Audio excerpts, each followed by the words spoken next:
Good afternoon. My name is Jeff Jacobs. I'm a longtime SVG and LiveTV LA guy. Those of you who don't know me, I spent about 10 years at NBC Sports, about 10 years at MTV and Viacom, where I am now.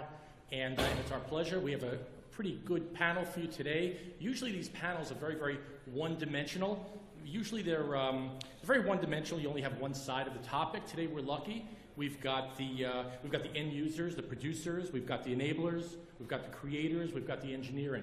So it's a very, very good opportunity for us all to get engaged in some excellent conversation. Another reason why this panel is really good is because, as you've heard, Remi is the new hot topic.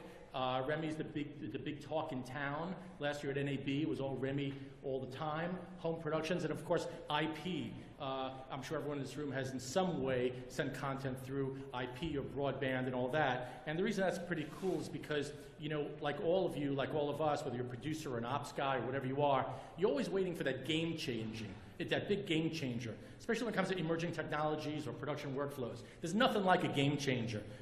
You know, game changers, and I'm going to come to you guys, just give me a second. So there's nothing like, no, we'll be right there. So there's nothing like a game changer. You know, remember mini DVs, how that changed our game, and prosumer electronics helped us start creating content for real broadcast use. And cellular bonding, like the guy, whatever his name, the guy who was just up here from LiveView, cellular bonding transmission, again, a game changer. And like, you know, 5 years ago when we started cutting cameras in PCs instead of mobile units, that was a game changer. So today we're going to talk about the latest game changer, and that's of course IP, home production, and also Remi. Before we get into the conversation, let's go around the horn. Gentlemen, welcome. Introduce yourself, your company, and a little bit like what you do. Hello, I'm Rick Phelps with Deluxe Entertainment. I'm SVP of Broadcast Sales. Deluxe, many of you know might know as the big studio company who does creative services and post-production. We also have an extensive IP network for broadcast distribution, as well as cloud playout and media service solutions as well. Leon Schweir, SVP of Pac-12 Networks. We're a college-based network. We actually have 7 networks, 6 regional, 1 national. We do about 850 events, all of which have some component of IP in them, and then at home Remis, we do about 400 directly like that in the course of a year.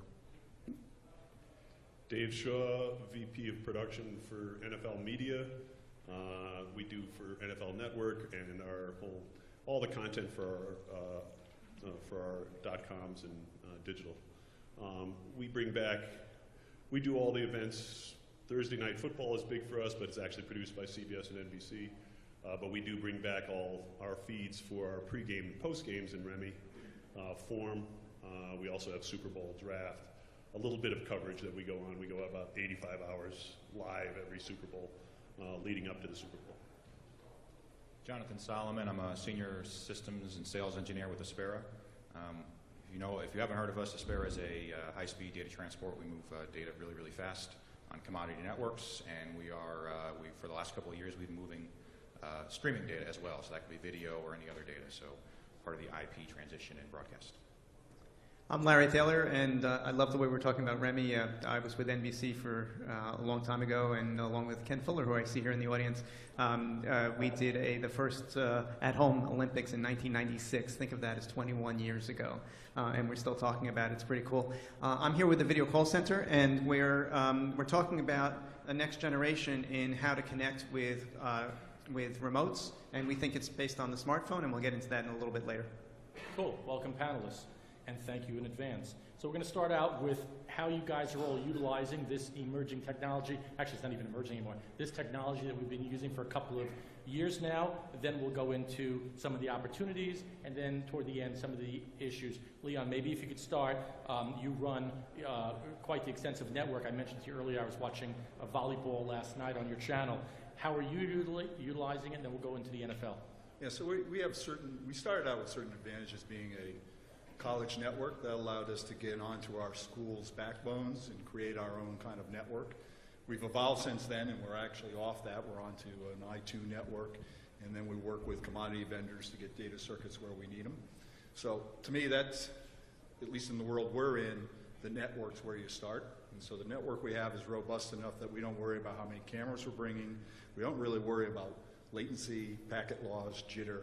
It's a very stable network. We've actually let some of our other fiber and satellite contracts lapse because we are not confident in it enough and we have a redundancy within it. But mainly we use it for the at-home productions, which we bring all the cameras back. In the field, we have Sprinter vans. We have anywhere from 4 to 6 to 7 cameras. Wow. A lot of POVs. Besides the camera guys, all we have is an A2 to set out the microphones, and then we have the option of the announcers either being on site or being in San Francisco, depending on what makes more sense scheduling-wise. And in in San Francisco, we kind of have our core group to do all these events. And just speaking to you earlier is we think that is an important component of why we're able to get quality into events that maybe we wouldn't be able to get such quality in that we have our regular skilled positions all the time. So it's always hard to hire depending on what cities you're going to, TDs, A1s, replays, graphics. We have that. We have a constant crew there. So for us, we are getting much better quality and consistency in at-home productions than if we tried to do this over 96 venues in 6 states. So, Can I ask you what percentage of your shows, because I know you have a lot of programming volume, what percentage of your shows use some sort of IP for broadcast, transmission, and such, and what percentage of your shows are the at-home model, give or take? So 400 are the at-home model, but 850 all use IP. Wow. So the ones where we would send a traditional truck, we are now doing all the enhancements from San Francisco. So whether that's Chiron Paint, Libero Vision, extra edit packages coming out of the craft editors, resets, all that highlights from other games are all being sent down through that IP network to trucks in regular productions. Cool. Dave Shore, NFL, your thoughts? So you're not really doing low-level production then? No, we're yours are- not. Yeah, you don't consider yours low-level No, production. we have actually. streaming for that. No. We do another 400 No, I streamed actually events. think that these guys are amazing about how much they're actually using it. We at NFL, our shows, if you watch NFL Network at all, it's a studio-based show. That's kind of our program primarily is coming out of our studios. The live game coverage, the NFL we're not doing a lot of NFL games, on a Remi format, right? The Remi format we use multiple feeds coming down a single fiber. Mostly it was to save money originally, but we bring it in for our digital packages. We bring it in for our highlights. We bring in a clean feed, a dirty feed. So we package up 9 muxes on every game on a single fiber. For our Super Bowl, for our draft, we incorporate our studio shows because we go back to back. Super Bowl, we're on 90 hours live prior to the game. If you're coming to us from Monday through Sunday before the game starts, that's why you kind of come to our network. And 90 hours live is a lot. And we go show to show, we're on 8 hours a day. And going back and forth, it just makes sense to have a studio back in LA. So we bounce remote to LA, back to remote, but we need to have those in sync. We need to have the cameras show up at both locations. So we do, that's our Remi version, but it's the same concept. It's multiplexing, over a single fiber. But you're not cutting shows back in Culver City yet, Oh, are yes, you? we are. Oh, you are? Yeah, You're we bringing are. the cameras back and you're totally full productions. We do full productions, so we have a full studio with our staff, as Leon's saying, skilled production team. We have our directors, producers, our TDs, EVS operators. They're the ones who do our show all year long. Right. Are doing these shows, whether we're on Super Bowl or whether we're doing it, our standard shows. And also we mentioned earlier, I remember like 5 years ago, we were talking how like the NFL was like the first to put in these T1 lines in every training camp, and then like on Tuesday afternoon, NFL Network would just start like they're eating lunch, and we're talking. Yeah. Are you still doing that Yeah, more we than still ever? are. It's kind of our MO. We'd like to think that we're everywhere, right? So all 32 teams, we have, we use Azuro. We'll plug for Azuro, but we've been using them since the beginning, since I think it's 06 or so that we started with them. It started with T1s. I think it varies on which which location we're at on what we have coming back. We can get it back on 6 megabits per second. But they have a system and they keep improving their product. We've improved the cameras, we've improved how much bandwidth we use, depending on which location. But that's our bread and butter. We're at all 32 teams. We have home locations for our talent. So we have 45 of them out there right now that just come in, and we use them every day. Wow. Larry, yours is a very interesting hybrid of the other gentlemen on the panel in that you are working as an end user and a producer. You are creating content. You and I have spoke, full transparency, about creating a new format for my networks, utilizing your technology. But also, you guys have some IP and technology. So how are you using it? How are some of your bigger customers utilizing this technology? Right, so the assumption is that when we see these smartphones, that we don't think of them as a remote device, but they are. They have a camera, they have at least a 4G connection, but someday soon a 5G connection, and potentially even a 4K camera in it. So you can get some pretty good quality out of that. If you'd roll the video Thaler 1, that would be terrific. It has no audio, it's just, I'll talk over it. And so this means that we can get people, when they're off the field, anywhere that they are. And this could be celebrities, it can be athletes from their limousine leaving the stadium, it could be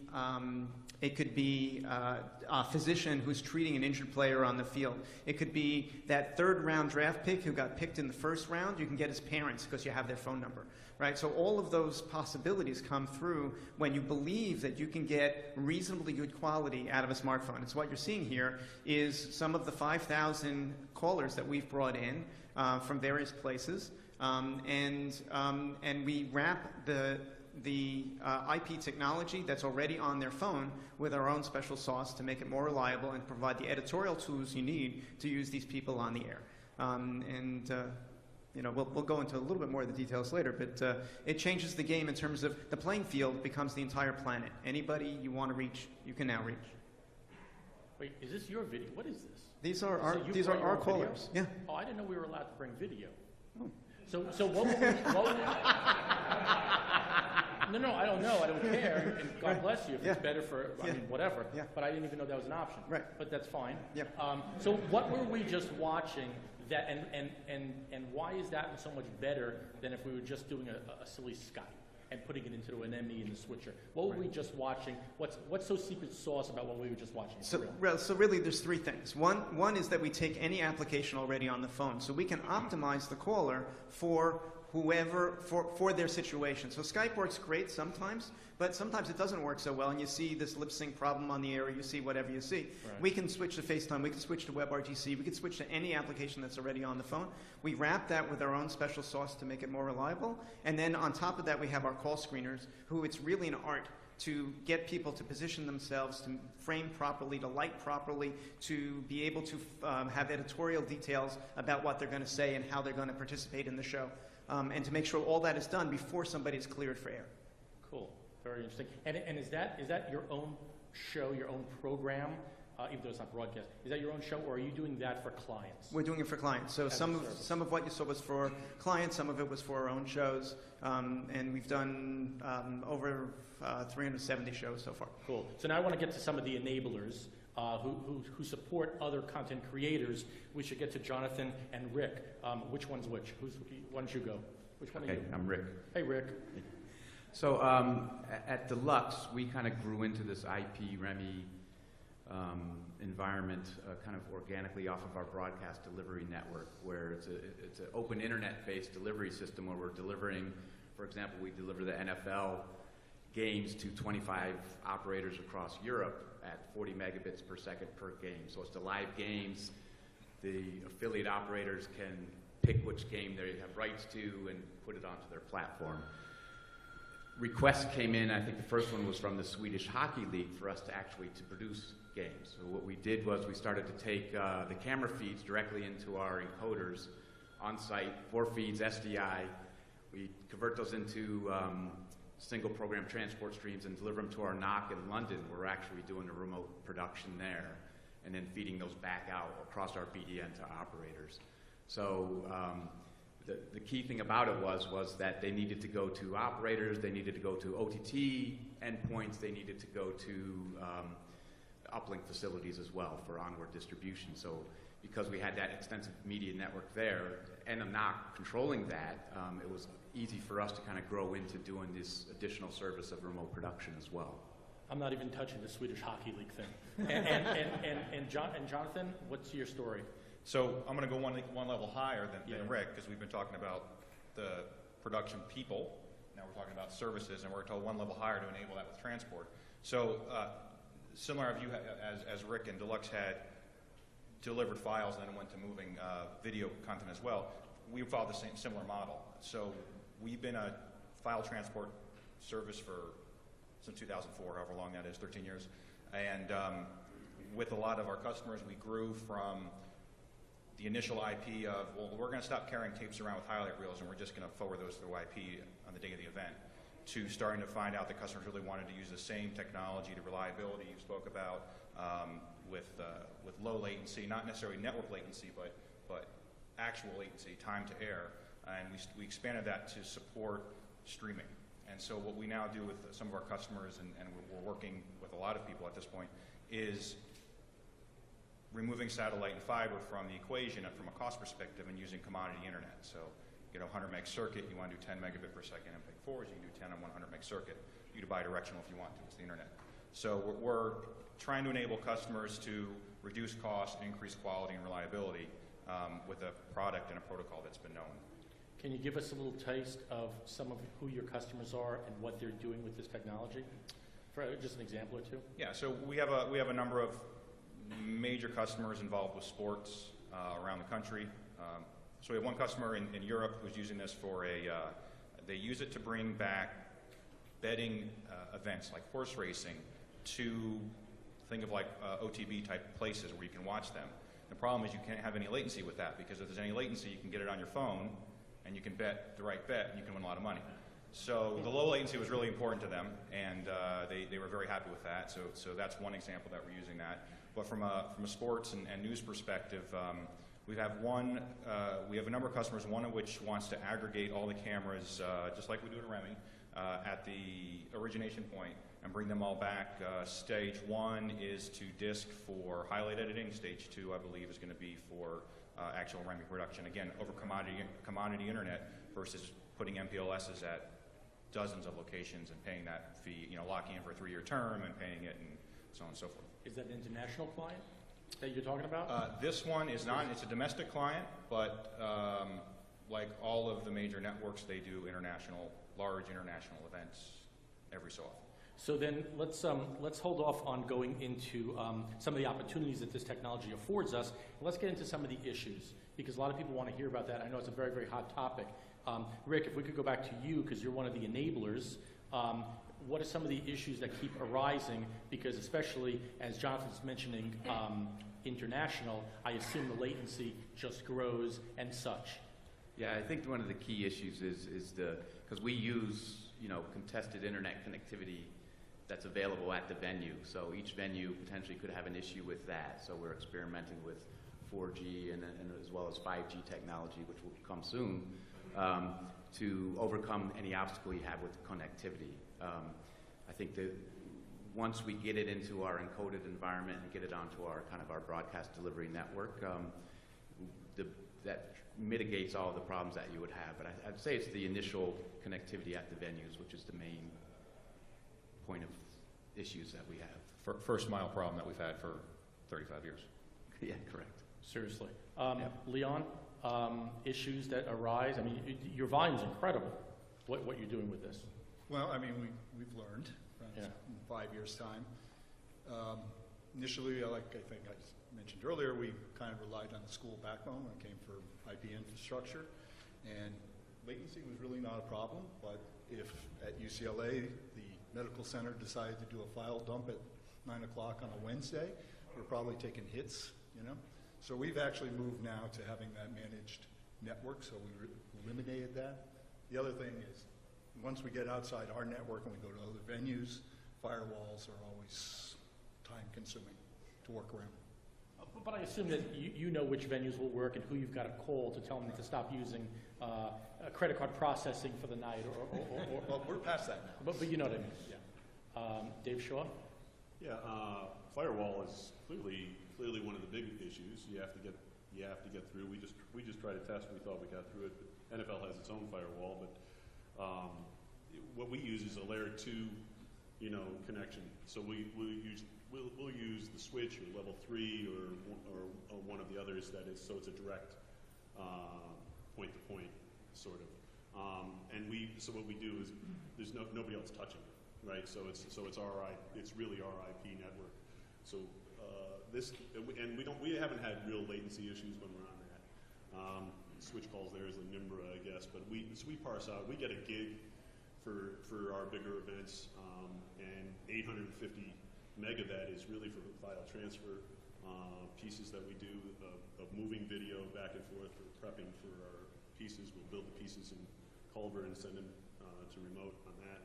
We use 150 megs just for just muxing the cameras back. We use 100 megs, I think, for the IT piece, just for IT needs. And international, I'm sure. International, distribution comes after the fact, right, for us. It's not for me and for our production, but after the fact, when, that's our, we have an international department in NFL, Jeff Lombardi, who actually works for Deluxe there, as well as others, on that distribution. The international distribution goes a couple different paths out. But we're not building a production specifically for international. We have just done a deal with Twitter. We're going to do a weekly show just for Twitter. Amazon got the Thursday night football package this year with NBC and CBS rights. Twitter had it last year. Twitter still wants the NFL product. The NFL product still seems to be desirable, which is great for us. So Twitter, we're doing a live Twitter feed every week, but we'll still deliver it on our traditional HD SDI to a point, and then they distribute it from there. And Jonathan, is there any way to circumvent or get around some of these issues where there's latency, bi-directional package transfers, and such? Is this something that's on people's minds? Obviously, people are working on it. Yeah, and I don't want to go into too much of a sales pitch here, but the problems you guys, up to me, you've talked about trying to get the first mile because you need proprietary or reliable, guaranteed network, and latency issue. And the goal of what we try to do is that's a problem everybody has, so let's just get rid of it as a problem. So use a commodity network. We have a customer that gets, sometimes they go to Bob's Cow Palace in some suburb of Boise, Idaho, and they're lucky to get 2 cable modems at 5 megabit upload. But that, yeah, it's a good place actually, kind of small. But if that's what you get, you have to be able to use it. So you have to use technology that can work around that. Maybe that solution is bonded cellular. I don't know if outside of Boise, Idaho, that would work very well. But you got to find a solution that's commodity, easy to get, and can be reliable even if the level itself isn't reliable. If you're looking at SMPTE 2110, which is not this discussion, different kind of IP, but the goal of that is commodity off-the-shelf hardware. So I think for me personally, and obviously for the company as well, the goal in the near term really is commoditize transport, because not every event is going to be in a major venue where you have the switch or level 3, whomever. So I think enabling it by going to commodity, getting rid of working over the problems, not working around it, but over them in place of it. Jonathan and Rick, 2 people came over to me beforehand and asked me if we're going to be addressing the fact, the difference between feeding back to home base or the NOC via fiber versus IP. What are the pros and cons of feeding back, just going into the broadcast service panel or the I/O panel at a stadium or a courthouse or a venue versus having an encoder or an IP push on site? Bi-directional, right there. Okay. That's the first big advantage. Yep. Multipaths. It'll be nice when it's stable. It's got to be a dedicated. That's what I was going to say. The advantage of a panel is I take this connector off the side of my truck today. In 5 years, it'll be a different connector, an RT45, and I plug it in the wall. And by some miracle, it shows up at the other end. I don't have to do anything. Maybe I have to call and check in, but the downside of that is you do have to have it scheduled. So with Ethernet, you just plug it into whatever you've got, broadband card, or maybe there's a spigot on the wall, or you unplug someone's IP phone. And as long as you're making an outbound connection, there's typically not a firewall issue. That's usually on the other side. So it depends. And I think, I have some news experience, a lot of sports experience. And with news, I don't care what I'm using. I mean, I do remember going into venues and unplugging people's phones to get a dial tone for a QKT. That guy was not happy. But sometimes you just have to do it. And that's where IP is really advantageous. Planned events, is the Super Bowl going to be on commodity network in the next 10 years? Maybe there'll be some tertiary cameras that come back, but they're still going to use satellite fiber because there's too much money in it. Well, what we're doing, besides the Super Bowl, we're doing a lot of other events, right? So we do a lot of coverage.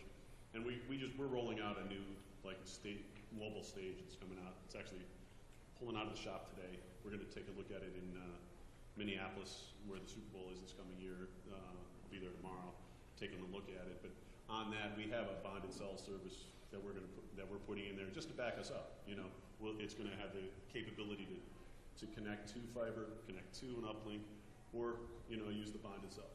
You have to be ready for that, and mobile for wherever you might be. Would you use the cellular bonded system even for social and digital? Yeah. Yeah, why not? And we have, and we do. Of course. And we do. Of course. Rick, your thoughts? Fiber versus IP? No, I mean, we do everything over the internet, so we don't do a lot of fixed fiber Right, you guys aren't really in the fiber business. And so, we strongly feel that the internet is come a long way, and you can do a lot more with it. We're doing, 4K feeds, 8K feeds, and trials over these contested internet connections. And then, once 5G comes, that's going to be another changer as well. That's going to enable more and more of these sites to move towards this type of service. Larry, you have a lot of issues. You were talking about, well, Excuse me. and we just met. Clearly, we're good friends. Some of the issues that your clients and or you guys encounter on a regular basis, Yes. and what you're doing to fix them. Yeah, so I like what Jonathan said about IP. Our issues are not so much on the technology side. They kind of go back to what Andrea Berry was saying this morning about you still have to produce, you still have to plan. We may be able to bring in remotes from anywhere they are. We can produce content which is switched by the host, but it still means you need to produce, but you need to produce a little bit differently for this particular format because you now have what we call accessibility and optionality. So as a producer, you get into places you wouldn't be able to get into. You get into bars, you can get into clubs. We had one woman call in from her rehab center. You couldn't do that with fiber. You can only do that with IP. But that means you have to think about, as a producer, you have to think about that differently. And the optionality means that I have lots and lots and lots and lots of places to go, as opposed to that one place that I absolutely have to go to tell my story. So it's a different education, different mindset for the producer, but effectively you can open up a program to the whole world. And you can, but the challenge that we have, to answer your question directly, is that education process for the producer and making sure that we satisfy the needs of those clients. If I could just say, I was impressed with Larry's. They came by and demonstrated for us, and it's an impressive facility because you're optimizing it as well. You also have the call center, is what you're kind of doing. You're manning something which may or may not be right for everybody, right? If you can handle all those calls coming in, because we might have a load of people coming in, but taking it in, we do an evening show on Sunday evenings with Prime. He gets access. I was not a big, we do it Skype. I was not a big believer in Skype. I said there's a lot of other technologies out there, but I tell you what, getting player in the locker room, getting all this access, and he's got his phone and he's got his Skype. Right now we're using that, and it's working. And I didn't buy in until I saw the content. And that Sunday show is actually a very fun show because of that content. But we bring it into our studio, optimize it as best we can so it looks as best we can in that. Content is still king. There's no doubt about it. We've learned the hard way that a viewer would prefer to have the best content possibly. We were talking about this at lunch with Faratis and stuff. A viewer would prefer to have the best content possible, and even if it meant pixels or even if it meant a little bit of quality, there's no question that they prefer that. That's just the business we're in. Larry, back to your old NBC days, and especially MTV, NBC News. I'm curious. We're also supposed to be talking about Remy's today. And again, at NAB, Remy's was the big hot property. The Switch is doing their whole Fakakta thing, and the father and son team out of Fort Lauderdale's got the whole Remi world in a spin. And you know, if you watch Lifetime soccer on a Saturday, it's all Remi and the Univision soccer, and I assume WNBA type of leagues are looking at it as well. But it's a funny thing. The Remis have been around, and also this isn't even an IP thing, because some Remis are just an uplink truck with 4 strings coming back, and you're cutting it at home with announcers and a Chiron. So it's funny because these Remis, everyone's all like, oh, Remi Gaga, but News has been doing Remis for can I say 20 years? Sure. So I mean, and we were talking before. I used to watch Where in the World's Matt Lauer. They sent four streams back from the Galapagos Islands. Mm-hmm. Is that how you pronounce it? Galapagos? I'm not so Remis are not new. No.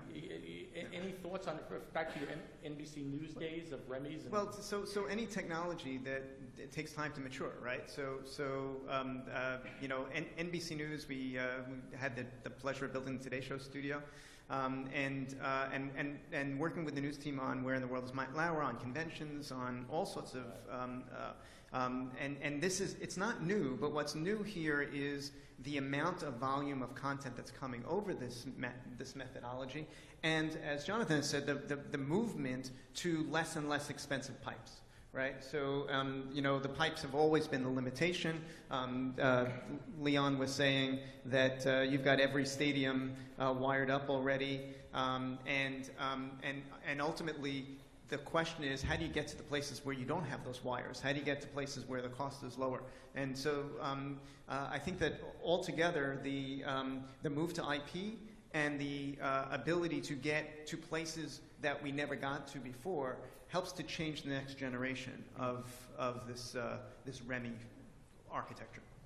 So to Remi, and also this IP technology, I think Leon or Dave mentioned budget before. So let's go to the why. Is it just about budget? Is it only budget? Or as Dave alluded to, Dave, maybe you jump in, or is it also access? Talk about the why.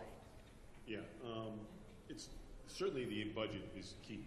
You know, I mean, you can bring back, I mean, you still have the encoding and decoding, right? So if you're just bringing back feeds, we have the why because we want to bounce our shows back and forth. We want to use our production team back in the studio, so in a lot of cases it makes sense to do it just to use our team, and it certainly has cut down our budget for some of those shows.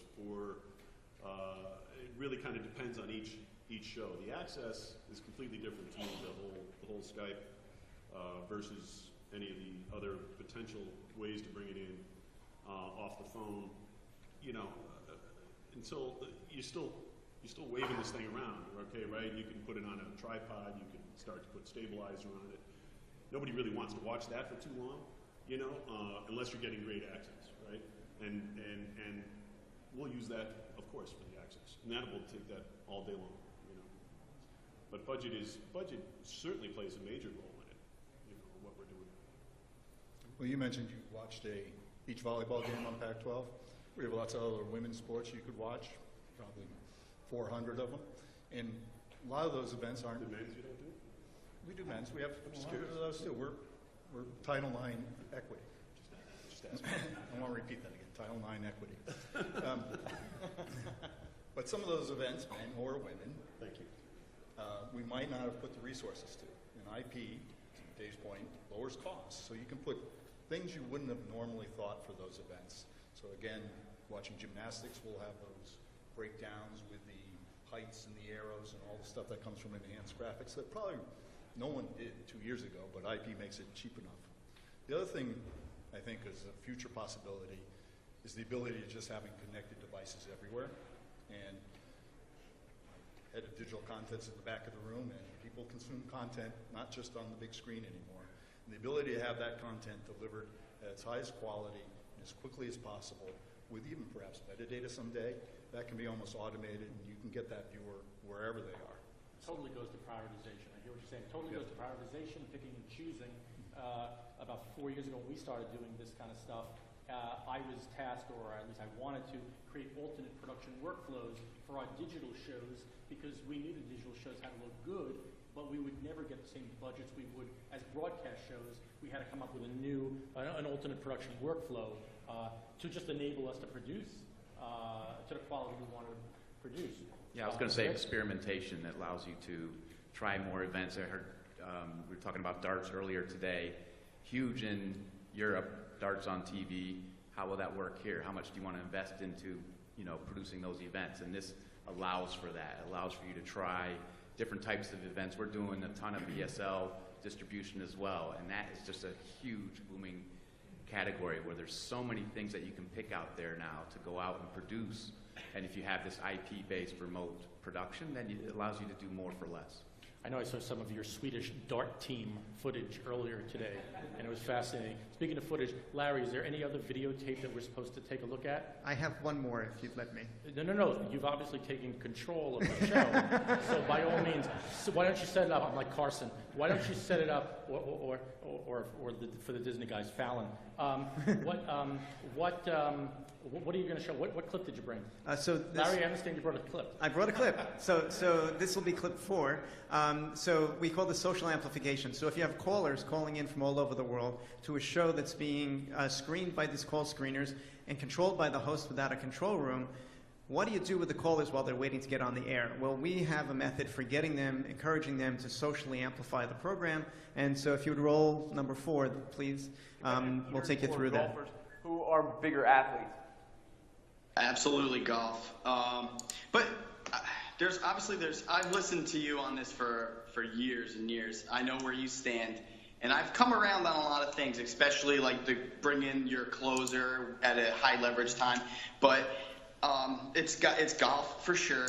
Golf has more of like the things that real athletes, I know like real athletes like, basketball players, well, hockey players would say that, hockey players, basketball, football, et cetera, et cetera. But I'm sure there's athletic competitive eaters, but there's nothing athletic about competitive eating. Eric, I actually agree with you. I don't think golfers are athletes, but I think they're more athletes than competitive eaters. How about Larry in Palisades, New York? Hey, I love your show. Thanks for having me on the air.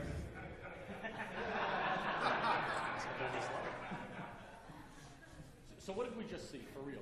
What- Talk this through. We saw me as somebody who wanted to call into a live television show saying, I want to call into the show, clicking one button, going to my account on our platform called the Caller Queue, and then effectively tweeting and Facebook messaging or Facebooking that I'm going to be on the air, and then being in the queue and then selected by the call screeners to go on the air, and the host puts me on the air and I go.